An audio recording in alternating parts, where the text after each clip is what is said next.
कोकण समाचार news चॅनलमध्ये स्वागत आहे। आज शनिवारी दुपारी माणगाव ते मोरबा रोड या दरम्यान ट्रक व दुचाकीचा भीषण अपघात घडला।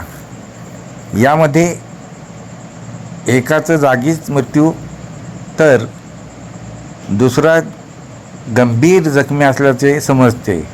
गंभीर असलेल्या व्यक्तीला मुंबईला हलवण्यात आले असेही समजते। पोलीस अधिक तपास करीत आहेत। व्हिडिओ संपूर्ण पहा।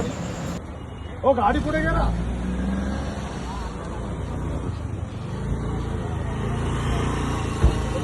काय फरक नाही पडत, आपल्याला गाडी पाहिजे।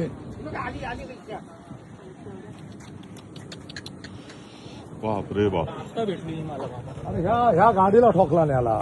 हा बघा, हा अँगल तुटला, मग जोरात मारला नाही। आपण पाहत आहात कोकण समाचार न्यूज चॅनल। जलद गतीने बातम्या पाहण्यासाठी कोकण समाचार न्यूज चॅनलला सबस्क्राईब करा। धन्यवाद।